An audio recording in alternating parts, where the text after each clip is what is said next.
So hi and welcome to this NPTEL course entitled Introduction to Cultural Studies, where we're looking at Catherine Belsey's phenomenal book called Critical Practice. And we just talked about how Belsey examines issues such as ideology, realism, and she talks about how these are issues, these are conditions which are sort of sometimes unconsciously internalized by conforming subjects. And one of the ways in which we can subvert this in language and in representation is by a degree of opacity. And in the last lecture we saw how opacity becomes a subversive strategy as examined by Belsey, because opacity then what it does is it draws our attention to the constructed quality of language, to the subversive quality of language, and we don't, the entire seamless representational procedure in language, which is something that realism is very good at doing, that seamlessness is done away with by opacity, and then it actually, opacity foregrounds the seams, foregrounds the constructs, foregrounds the messy ends of language, and the messiness, the constructed quality of language. So these come up very heavily in an opaque representation, and so the idea of difficulty, the idea of something new, the idea of a new form of representation is sometimes it sometimes entails a degree of opacity. So that's how opacity is studied by Belsey in this particular book. Now, in this lecture, we'll look at how Belsey looks at ideology, and we have already seen how Belsey saw ideology as something which is not just a phenomenon happening in an intellectual space or an academic space, something out there, but equally and more importantly, is something which we constantly consume as conforming subjects. And this idea of conforming subjects, idea of consumption by conforming subjects, is something that Belsey talks about extensively in this book, and it's something which we are deeply interested in cultural studies as well. The idea of conforming, conforming citizens, conforming subjects, etc., and that becomes a very important sort of category of knowledge in cultural studies. The difference between conforming subjects and non-conforming subjects. Okay, so ideology, what is ideology? So without assuming that a text independently generates a determinate, transhistorical, and universally recognizable reading, it can of course be argued not only that an intimate relationship exists between ideology and specific reading practices, but also that these reading practices are fostered by some texts rather than others. So what the sentence means is that it's not just only the texts are ideological in quality, but our reading of texts, they come with inherent biases. They are informed by our reading of certain other texts. So there's a degree of ideological investment even in reading of text. So the way we interpret text, our hermeneutic understanding of text is also determined by ideology, is also determined by our location in certain discourses, certain ideological maps. In his influential essay on ideology and ideological state apparatus, which is one of the texts which we keep drawing on, and perhaps the most important essay written on ideology, Louis Althusser includes literature among the ideological apparatus which contribute to the process of reproducing the relations of production, the social relationships which are the necessary condition for the existence and perpetuation of the capitalist mode of production. So if you remember, at the very beginning of this course, we talked about Pierre Macquarrie and Macquarrie's understanding of literature as production, literature as something which is produced in an economy of production. And word economy can be used as a metaphor as well as called literally.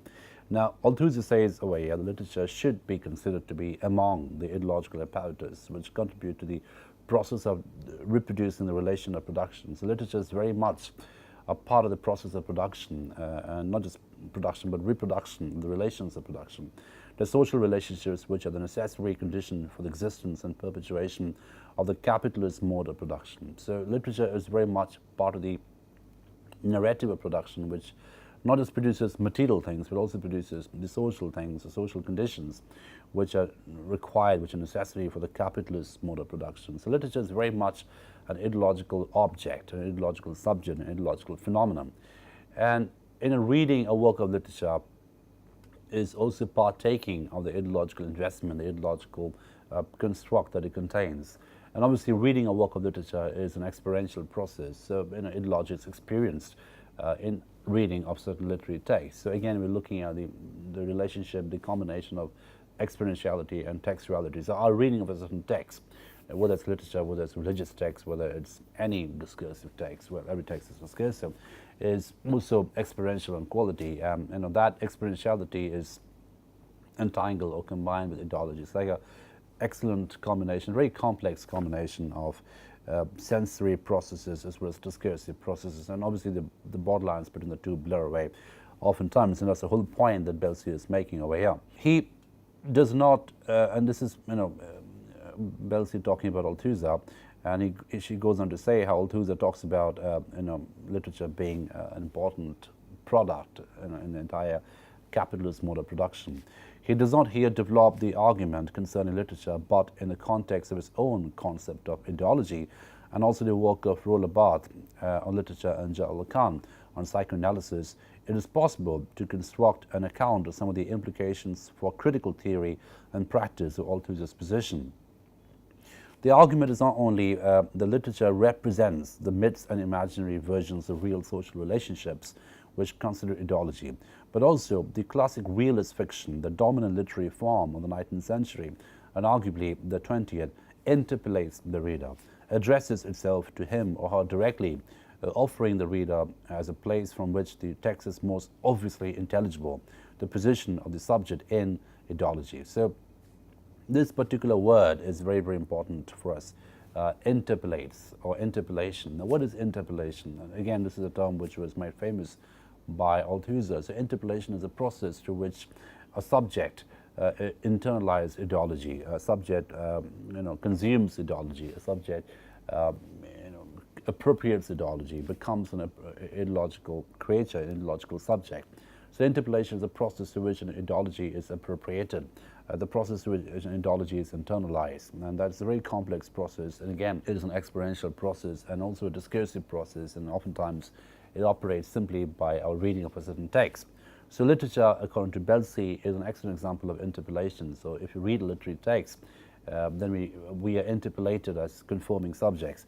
Now, what's interesting is that Belsey is saying it's not just the fact that literature represents old myths or represents imaginary versions of social relationships which constitute ideology, but also the entire idea, the entire business of classic realism, the classic realist fiction, the dominant literary form of the 19th century and arguably the 20th, interpellates the reader, right? So this entire idea of classic realism being an instrument of interpellation is something which is highlighted by Belsey. And when I say instrument of interpellation, what I mean is that that's the mode, that's the technique through which you consume a certain ideology unquestionably. And what's the ideology of classic realism? The ideology of classic realism, if you look at it carefully, and it's something Bhava has also talked about in the other question, is the an epistemic totality. So like everything, you have the entire knowledge, a total knowledge of now, before, and after. And classic realism gives you the illusion of that totality.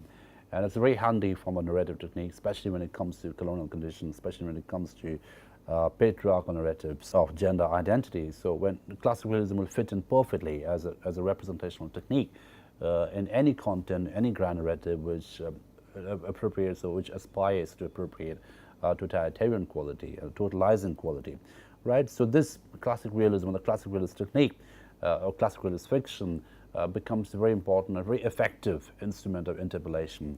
And if you remember, what Belsey is doing here quite clearly is that she is historicizing the rise of classic realism as a narrative technique. She's historicizing classic realism as a grand narrative. So when did classic realism come into being? So the rise of classic realism, the growth of classic realism is almost synchronous, is almost simultaneous with the growth and rise of the novel, right? So the novel as in literature, and English literature particularly, came into being in 18th century, and it sort of blossomed in 18th century. And that was also, if you remember, the time when the mercantile class came into being, the rising in power. Capitalism was beginning to be systematized, etc. So from the very inception, the novel as an instrument, the novel as a body, was very much a part of the entire capitalist machinery of production and consumption, right? And classic realism then became a very handy instrument for interpellation into this entire idea of production and consumption. So what Belsey is highlighting very effectively over here is that something as seemingly innocuous as classic realism, something as seemingly innocent as a certain narrative technique, can actually be deeply ideological in its content and scope. And as readers of classic realism, we are increasingly interpolated into the entire narrative of classic realism, which is about a totalitarian knowledge, a temporally totalitarian knowledge, but also spatially totalitarian knowledge. So any classic realist text will have an absolute knowledge. There's no unreliable narrator in classic realism. So the entire idea of reliable narration, which is obviously a myth, which is obviously a construct, but then it's so seamlessly constructed that you don't realize its constructed quality. And as a result, we consume it unquestionably. So it becomes a very handy instrument for interpolation, and that's something that Belsey is beautifully and brilliantly arguing over here. So it interpolates the reader, addresses itself to him or her directly, offering the reader as a place from which the text is most obviously intelligible. And again, look at the way in which obviously intelligible is used, and this is something that we might want to consider in connection to what Belsey had talked about when she argued, when she examined opacity.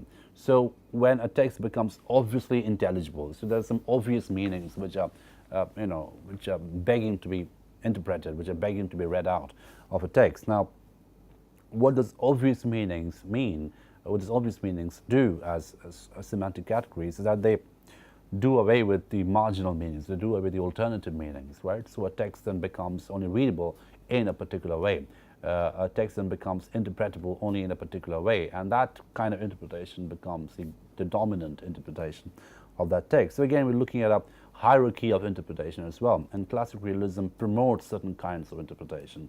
It promotes certain kind of semantic possibilities at a cost of certain other interpretative possibilities, and this is the interpellation that Belsey is highlighting. So we're looking at a very interesting relationship between interpretation and interpellation, right? So we are interpellated to interpret in certain ways, right? And classic realism would push us to a certain kinds of interpretation as part of its interpellative function, right? So it might sound a bit complex, but actually it's quite simple what Belsey is saying, and I hope I'm able to convey what she's saying to you in a sort of simple enough manner.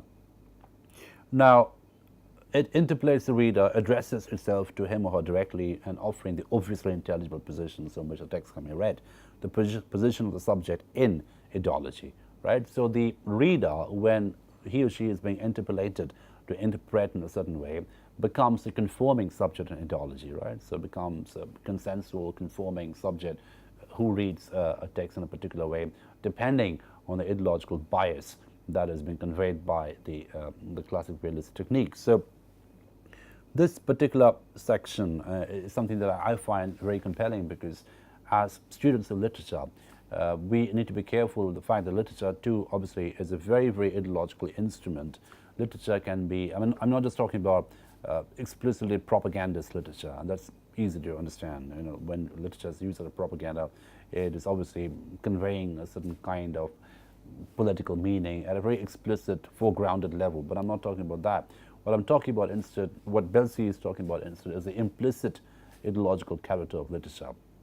Now, literature becomes very implicitly instrumental in terms of interpolating the reader, into making the reader into a conforming subject, and to making the reader into somebody who's internalizing ideology through a particular kind of narration. So that becomes the more surreptitious, a more covert way of internalizing, a covert way of interpolating human subjects.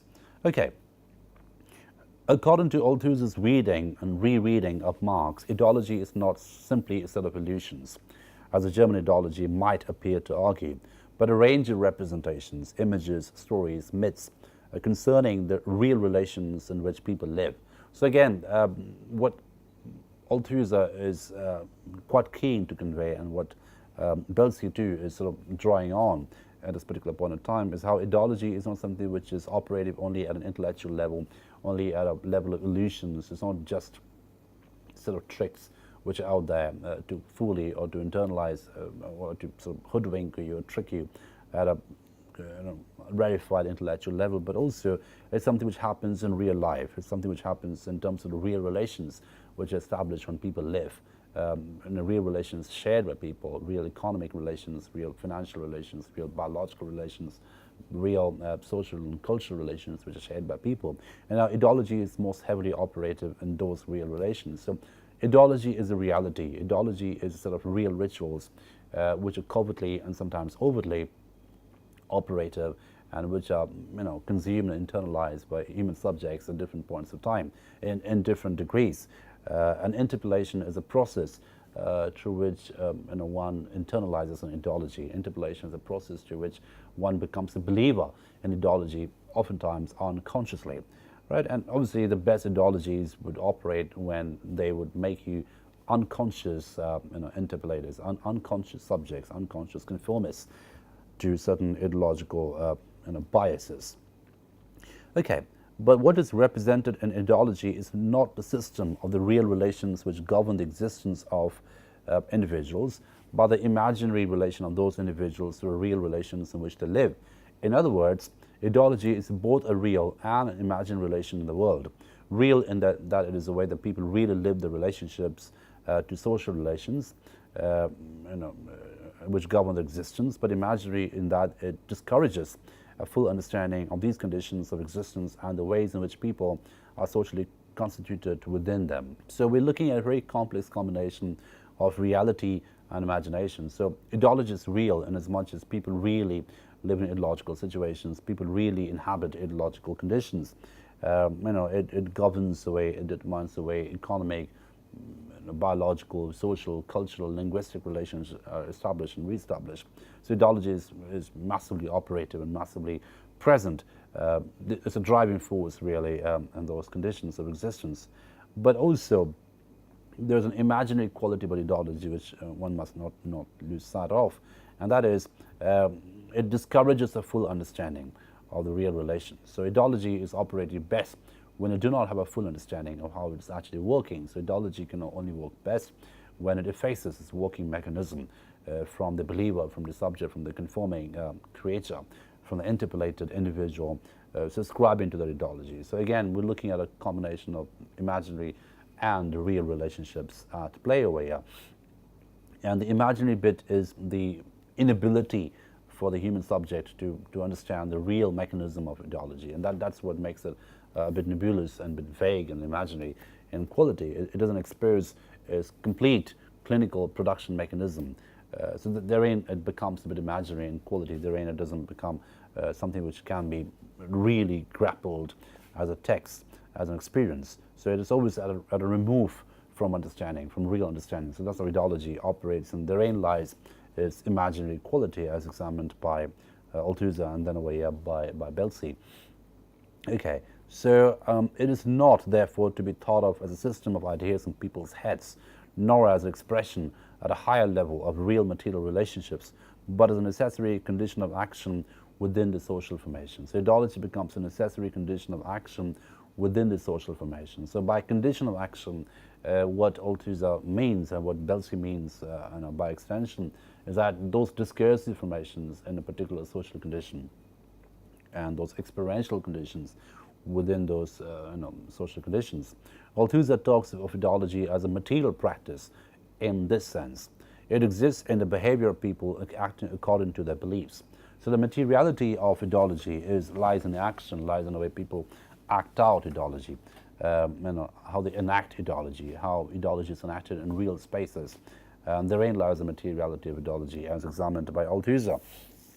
So it is both material, it is something which is really happening, it is real. At the same time, there is an imaginary quality about ideology which is deliberately designed to keep it at a remove from a real and complete understanding of its working mechanism.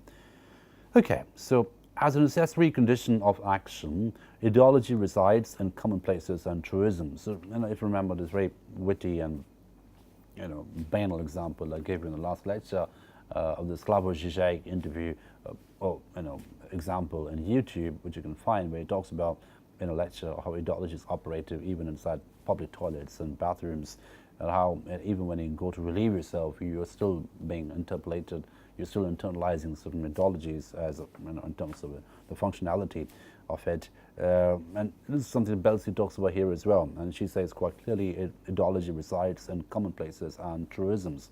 It's there in truisms and cliches and commonplaces and common sense. And if you remember, she has spent a good deal of time in the session we studied before in the previous lecture, talking about the constructed quality of common sense and how that becomes a tyranny in terms of semantic field. It just becomes one kind of semantic possibility, which does away with other alternative meanings in that system. So common sense becomes a dominant category of interpretation. Common sense becomes a dominant discourse, etc. Okay. So it is apparent in all that is obvious to us, in obviousness which we cannot fail to recognize, and before which we have the inevitable and natural reaction of crying out. That's obvious, that's right, that's true. So again, ideology, it relies on repeatability. You must be able to repeat that over and over again, and repeatability gives it a degree of veracity, gives it a degree of ontological density, if you will. That if you repeat something over and over again, it becomes ontologically dense, it becomes true, and that's how ideology works. I mean, common sense makes an ideology hyper-visible. It's so visible, it is so repeatable that you don't question it, because it's there all the time. You're internalizing it all the time. And this endless repetition, this endless visibility of ideology can sometimes make it, a grand narrative that is becomes obvious. The obviousness, the lucidity of ideology then becomes part of the consumption mechanism that is so lucid, is so easily understandable, it is so obviously understandable that you don't question it. And again, you might want to connect to the idea of opacity over here. So what happens when you make something opaque, when you make something non-transparent, when you interrupt the transparency, when you interrupt the obviousness of meaning? And therein lies the first act of subversion. So the first act of deconstruction lies on an interruption, an ontological epistemic interruption, the level of meaning. And when you begin to interrupt meanings, then you make it more opaque, then you make it more complex, you make it more difficult to understand. So ideology will be fully operative, will be more successfully operative if it becomes an effortless enaction of rituals. And effortlessness is something that is, every ideology aspires for, if it becomes a grand narrative in the first place. So we cannot fail to recognize, it's so obvious, we cannot fail to recognize that's something which is obviously staring at us. Okay, if it is true, however, it is not the whole truth. Ideology obscures the real conditions of existence by presenting partial truths. This is the covert idea of ideology over here that is highlighted by Belsey, and that is ideology obscures the real conditions of existence by presenting partial truths. So it's partially true. Right? So it's not something which is completely true. So ideology, and this is the imaginary bit that we just talked about a little while ago. It's real because it's so obviously staring at your face, it's happening in front of you all the time, it's repeatable, it is endlessly visible, etc. But at the same time, ideology is also partial, right? So it will not give you the complete meaning, it will not expose entire modus operandi before you, it won't expose entire operative principle, productive principle, we can just, it's always sort of removed from a complete understanding of it. So in that sense, ideology obscures the real conditions of existence by generating partial truths, not complete truths. It is a set of omissions, gaps rather than lies, smoothing over contradictions, appearing to provide answers to questions which in practice it evades, and masquerading as coherence in the interests of the social relations generated by and necessary to the reproduction of the existing mode of production. So it's not really a set of lies, it's omissions, it's absences, it's gaps, epistemic gaps. Ideology can oftentimes, they often operate with omissions, and its operation with omissions becomes a very important category in ideology. So it's a series of gaps rather than lies, smoothing over contradictions, appearing to provide answers to questions which in practice it evades. So the appearance to answer questions, the apparent appearance to answer the question, what's actually evading the questions, becomes a very important tool, a very important condition in ideology, that it appears to answer questions, obvious answers, but actually evading the real questions and real answers. And therein lies the imaginary quality of ideology. Therein lies the omission in ideology. Therein lies the gaps in ideology, which are very important ontologically as well as functionally for the ideology to operate. And it masquerades as coherence, in the interest of social relations generated by and necessary for the reproduction of the existing mode of production. So coherence, lucidity, transparency, these become very important and necessary conditions in ideology. And if it's not coherent, if it's not lucid, if it's not understandable at an obvious level, then it is difficult for the ideology to become a grand narrative, because then people will keep questioning for meaning. So the meaning production, the meaning machine in the ideology must operate seamlessly and effortlessly. But at the same time, it should also operate with omissions and half-truths. It should not give away the entire meanings to its consumers. It should just give the meanings which are dominant, which are required for the ideology to be operative in the first place. Okay.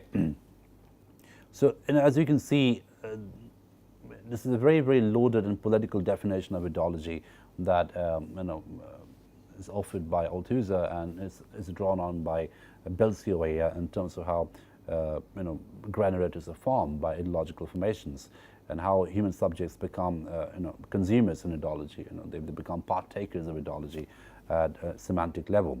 Okay. And then she goes on to talk about how ideology is not really distortion, but it's more complex than distortion. And this is what she says. It is important to stress, of course, that ideology is by no means a set of deliberate distortions foisted upon a helpless populace by a corrupt and cynical bourgeois. This is interesting because what she is very quick to underline is the fact that we're not looking at a binary between powerless people and a powerful bourgeois, because that would be quite simplistic. That would be a very reductionist way of looking at ideology as being, an evil principle controlled and wielded and produced by strong and powerful and wealthy people, and which is consumed by helpless and hapless people. There's a trap of dualism that we want to do away with, and that's something that we have been saying ever since we studied Bhava in this particular course, that this trap of binarism, this trap of dualism, where a certain section is all powerful and a certain section is entirely powerless, that's a fallacy in argument. That's something that we need to do away with. It's an error of interpretation. I mean, it's more complex than that, and that's something that Belsey is highlighting over here. So it's not really a binary between helpless population of workers, or, unprivileged people, and a very powerful and corrupt bourgeois who's controlling everything. It's not such a simplistic binary in which ideology works. So what is it then? If there are sinister groups of men in shirt sleeves purveying illusions to the public, these are not real makers of ideology. In that sense, it has no creators. But according to Althusser, ideological practices are supported and reproduced in the institutions of a society, which he calls ideological state apparatuses, ISA. Unlike the repressive state apparatus, which works by force, the police, the penal system, the army, the ISAs, or ideological state apparatus, persuade us to consent to the existing mode of production. So it operates through institutions, it operates through different kinds of nodal points. Again, I'm borrowing from Lyotard, as you know, that these nodal points become very important in knowledge dissemination, in knowledge control, etc. So ISA, or ideological state apparatus, which include things such as families, school, different kinds of social formations. So these are institutions which control ideology, which wield ideology, which disseminate ideology. And of course, they are more keen, they are more desirous of consent rather than force. They want to create consensual consumers of ideology, people who very happily consent to ideology, and that's something. That's the process through which ideology works, through institutions, and the people might change, but the institutions are formed, and the formation of institutions too are part of ideological operations. The central ISA in contemporary capitalism is the education system. Belsey is very, very quick to highlight or point out the central ISA, the central ideological state apparatus in contemporary capitalism. What is it? Its educational system. And it's a very loaded sentence, but at the same time it's very provocative, and at the same time it's quite complex as well. So she is very quick to define the central ISA as the educational system in a capitalist mode of production, in a capitalist condition. Why is it so? Which prepares children to act in accordance with the values of society. So the education system, the school, the college, university, it prepares the children to act according to the values of society. So it creates conformists. It becomes a conformist factory. The school, the college, the university, it sort of internalizes, it interpolates the individuals, interpolates the students to become consensual conformists of certain ideological conditions by inculcating in them the dominant versions of appropriate behavior, as well as history, social studies, and of course, literature, right? So as you can see, every literature, every history, every art of history writing has a dominant presentation technique, has a dominant representation. So these institutions, they play up the dominant modes, the dominant modalities, and of course the dominant coordinates, the dominant modes keep changing. So certain historical figures become very important in certain points of time, depending on the ideological climate of that particular point of time. So the institutions become like conveyor belts. They disseminate, like vending machines. They disseminate, they vend out different ideological formations, different ideological attributes, which are then consumed as appropriate knowledge, appropriate behavior, obvious knowledge, obvious behavior to the individuals who go to those institutions. So those would be students, boys and girls, researchers, etc.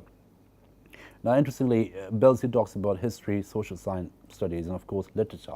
So history obviously is ideologically biased, so there's a certain way of writing history. The entire politics of writing history is a very complex process, it's a heavily biased process. Same can be said about social studies, but also literature. So literature also becomes a very heavy ideological instrument, especially in the way it is used. It can be used in the ideological state apparatus, which are the educational system that has been highlighted by Belsey over here. Among the allies of the educational ISA, so first, the most important ISA in a capitalist society is the educational institution, school, college, university. And what are the allies? What are the other nodal points of that particular central ISA?